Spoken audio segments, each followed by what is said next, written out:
तुझे देखा तो ये जाना सनम प्यार होता है दीवाना सनम तुझे देखा Hi friends, இன்னைக்கு வந்து நம்ம ஆலு பராத்தா பன்னீர் பராத்தா ரெண்டுமே செய்ய கத்துக்க போறோம். ரொம்ப சிம்பிளான நார்த் இந்தியன் டிஷ், ரொம்ப டேஸ்டியா இருக்கும். ஃபர்ஸ்ட் இதுக்கான இன்கிரிடியன்ட்ஸ் என்னங்கிறது நான் சொல்லிடுறேன்.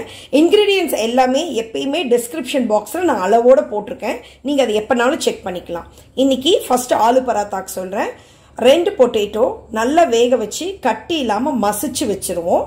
அப்புறம் ஒரு ஆனியன்ஸ் எடுத்துருக்கேன். 2 பச்சை மிளகா பொடிசா கட் பண்ணி வச்சிருக்கேன். அப்புறம் காஷ்மீரி ரெட் சில்லி பவுடர், உங்ககிட்ட ரெகுலர் சில்லி பவுடர் இருந்ததுன்னா அதுவும் எடுத்துக்கலாம். அப்புறம் பிளாக் சால்ட் இதெல்லாம் பார்த்தீங்கன்னா உங்களுக்கு ஒரு டாங்கி டேஸ்ட் கொடுக்கும், இல்லைனாலும் பரவாயில்ல. ஆம்ச்சூர் பொடி வச்சிருக்கேன், ஜீரா பவுடர் கூட நீங்கள் யூஸ் பண்ணலாம். அப்புறம் சால்ட் இருக்கு, கரம் மசாலா இருக்கு, இது அப்புறம் கொத்தமல்லி தலை இருக்கு. இதுதான் வந்து நம்ம ஆலு பராத்தாக்கு தேவை. த சேம் திங் பன்னீர் பராத்தா செய்யும்போது ஆலுக்கு பதில் பன்னீர் போட்டு இந்த ஐட்டம்ஸ் எல்லாமே போட்டு நம்ம ஒரு ஸ்டஃபிங் பண்ண போறோம். அது இல்லாம நான் வந்து சப்பாத்திக்கு ரெகுலரா மாவு பிசைஞ்சு வச்சிருக்கேன். நம்ம எப்பயும் பிசைற மாதிரி நல்ல சாஃப்டா சப்பாத்தி மாவு பிசைஞ்சு வச்சிருக்கேன்.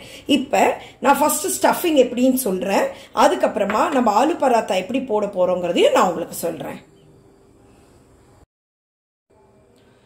என்னுடைய உருளைக்கிழங்கு பாருங்க, நல்ல சாஃப்டா நல்ல வெந்து ரெடியா இருக்கு. இப்போ நான் அதை மசிச்சு செய்ய ஆரம்பிக்க போறேன். இப்போ ஒரு சின்ன டிப் என்னன்னா, நம்ம உருளைக்கிழங்கு வெந்த தண்ணி இருக்கு இல்லைங்களா, அதுல உங்களுடைய வெள்ளி சாமா இருந்ததுன்னா அது வந்து கருத்து போயிருக்கும், ஆக்சிடைஸ் ஆயிருக்கும்.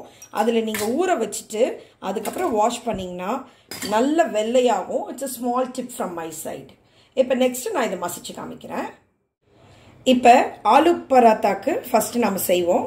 பாருங்க, இந்த உருளைக்கிழங்கு வந்து நல்லா மசிச்சிடுறேன்.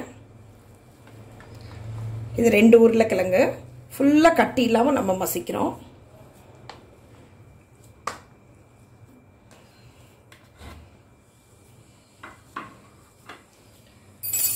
வெங்காயம் வந்து எவ்வளவு பொடிசா கட் பண்றீங்களோ அவ்வளவு வந்து நல்லா இருக்கும் பராத்தா. நம்ம நல்லா குட்டியா கட் பண்ணிக்குவோம். அது போட்டுட்டோம். இதுல நம்ம கட் பண்ணி வச்சிருக்க பச்சை மிளகாய் போடுறோம். இதுவும் நல்லா பொடிசா கட் பண்ணுங்க. ரெட் சில்லி போடுறேன், சால்ட் போடுறேன். ஆல்ரெடி நான் உருளைக்கிழங்கு வேக வைக்கும்போது சால்ட் போட்டிருக்கேன். பிளாக் சால்ட் போட்டிருக்கேன். ஆம்ச்சூர் போடுறேன். கொஞ்சமா கரம் மசாலா போடுறேன்.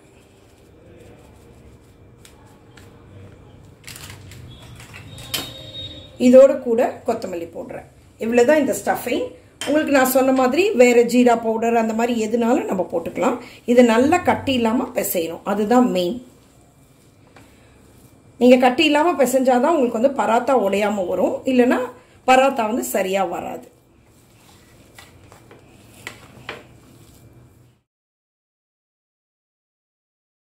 இப்ப நெக்ஸ்ட் பன்னீர் பராத்தாவோட ஸ்டஃபிங் பார்ப்போம். பன்னீர் வந்து துருவி வச்சிருக்கேன்.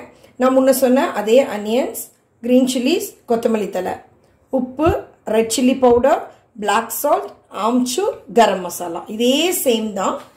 இப்போ பாருங்க, இது அதே மாதிரி கட்டி இல்லாம நல்லா நம்ம பிசைஞ்சுக்கணும். அனியன்ஸ் வந்து நல்லா பொடிசா கட் பண்ணுங்க, அப்பதான் பராத்தா வந்து உடையாம வரும். இப்போ இதே மாதிரி வந்து நீங்க காலிஃப்ளவர்ல பண்ணலாம், முள்ளங்கியில பண்ணலாம். அதை என்ன பண்ணணும்னா நல்லா துருவிட்டு நீங்க அது ஒரு லைட்டா சாட்டே பண்ணிட்டு அதுக்கப்புறம் இந்த மாதிரி பண்ணலாம். பண்ணீங்கன்னா ரொம்ப நல்லா இருக்கும். கேரட்ல அந்த மாதிரி வெஜிடபிள், மல்டி வெஜிடபிள் கூட போடலாம். நம்ம அந்த ஆலு பராத்தா பார்த்தோம் இல்லைங்களா, அதுல வந்து பட்டாணி, கேரட், பீன்ஸ், சீஸ் அந்த மாதிரி எதுனாலும் உங்களுடைய இஷ்டத்துக்கு நீங்க வந்து உங்களோட ஸ்டஃபிங்கை நீங்க பண்ணலாம். ஸோ நம்மளோட இன்ஸ்டன்ட் ஸ்டஃபிங் ரெடி. பாருங்க, நீங்க எடுத்தீங்கன்னா இது வந்து இப்படி கொஞ்சம் பிடிக்கிற மாதிரி இருக்கணும், இந்த மாதிரி இருக்கணும். ஸோ நெக்ஸ்ட் பராத்தா போடுறத பார்ப்போம். நம்ம சப்பாத்தி மாவு ரெடியா இருக்கு, பன்னீர் ஃபில்லிங் ரெடியா இருக்கு, ஆலு ஃபில்லிங் ரெடியா இருக்கு. இப்போ நம்ம நெக்ஸ்ட் பராத்தா போட்டுருவோம்.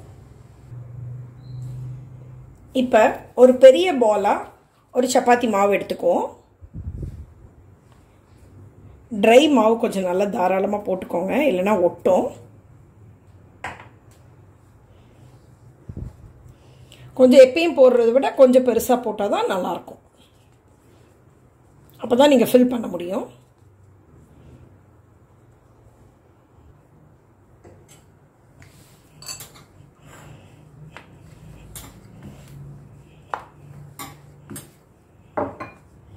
நல்ல திக் சப்பாத்தியாக போட்டுட்டோம் பாருங்கள்.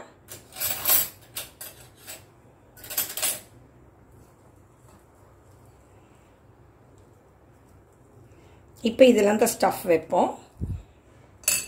ஸ்டஃப் வச்சுட்டு இப்படி க்ளோஸ் பண்ணணும்.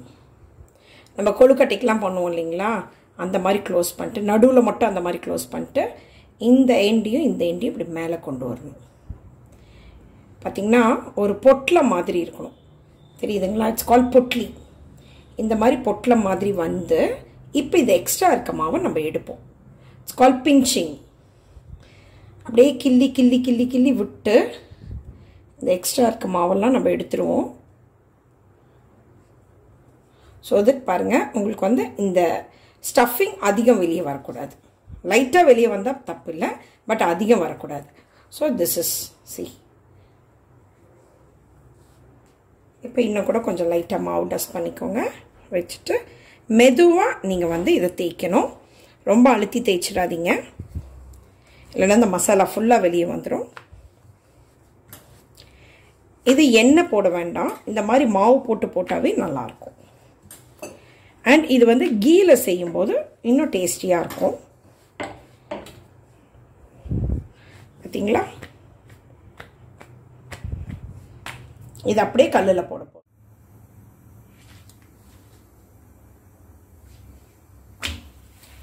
இந்த பராத்தா நம்ம இப்போ கல்லில் போட்டுட்டோம். எண்ணெய் ஊற்றி சுடலாம், பட் ஸ்டில் நெய் போட்டால் ரொம்ப நல்லாயிருக்கும்.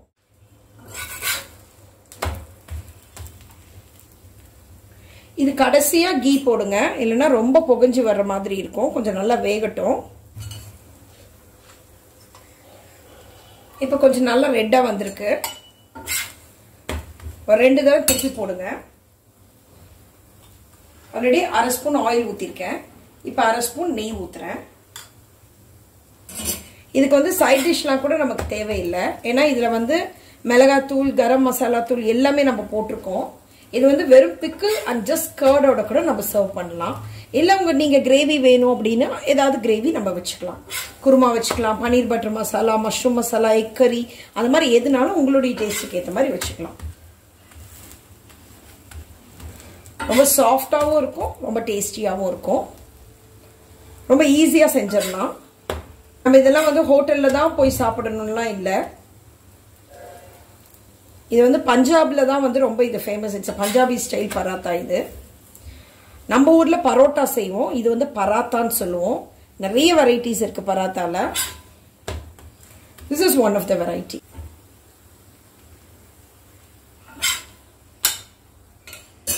இந்த பாருங்க, நம்மளுடைய அருமையான ஆலு பராத்தா ரெடி. நான் உங்களுக்கு நெக்ஸ்ட் பன்னீர் பராத்தாவும் போட்டு காமிக்கிறேன். இப்போ பன்னீர் பராத்தாக்கு பாருங்கள், ஒரு சப்பாத்தி ஒரு ரோல் எடுத்திருக்கேன். முன்ன சொன்ன மாதிரி கொஞ்சம் பெருசு. இப்போ இதை நான் தேய்க்காமல் ஜஸ்ட் கையிலேயே இப்படி பண்ணுறேன் பாருங்கள். நம்ம கொழுக்கட்டைக்கு வைக்கிற மாதிரி, பட் அது ரொம்ப தின்னாக செய்வோம். இது கொஞ்சம் திக்காக செய்ய போகிறோம். இப்போ பண்ணிவிட்டு இந்த ஸ்டஃபிங் இருக்குது இல்லைங்களா, நம்ம செஞ்ச ஸ்டஃபிங் ஒரு நல்ல ஒரு full 1 spoon to 1.5 spoon, depending on the size of the ball. முன்ன மாதிரியே இப்படி க்ளோஸ் பண்ணிட்டு வரணும்.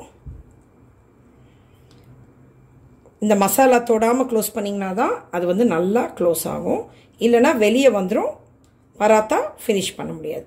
இப்படி மேலே கொண்டு வந்து இந்த பிஞ்ச் ஜூம் பண்ணுங்கள், பிஞ்ச் பண்ணுங்கள்.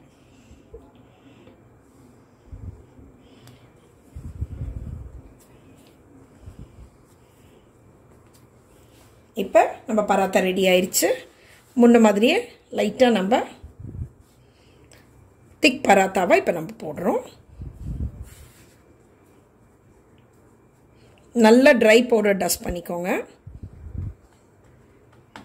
நார்த் இந்தியாலாம் பார்த்திங்கன்னா அவங்க கையிலேயே பண்ணுவாங்க, இந்த மாதிரி தேய்க்க கூட மாட்டாங்க. நம்மளுக்கு அவ்வளோ பழக்கம் இல்லாததுனால கொஞ்சம் நம்ம இப்படியே போட்டுக்குவோம்.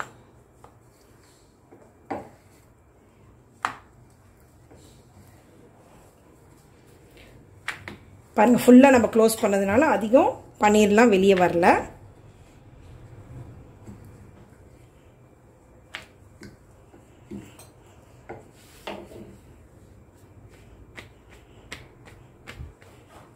இப்போ நம்ம பராத்தா ரெடியாக இருக்குது. இதை போட்டுருவோம்.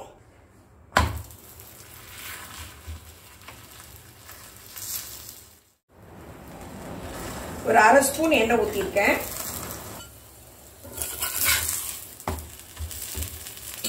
நான் கீழே நெய் போட்டதுனால பாருங்கள் எவ்வளோ அழகான ஒரு கலர் வந்திருக்கு. நல்லா தாராளமாக கீ ஊற்றுனீங்கன்னா சூப்பராக இருக்கும். பட் நான் அவ்வளோ ஊற்ற மாட்டேன், கொஞ்சம் கொஞ்சமாக தான் ஊற்றுவேன்.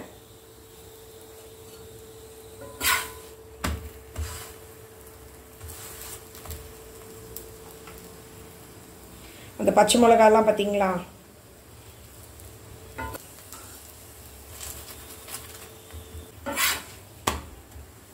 நான்ஸ்டிக்கில் கூட போடலாம்.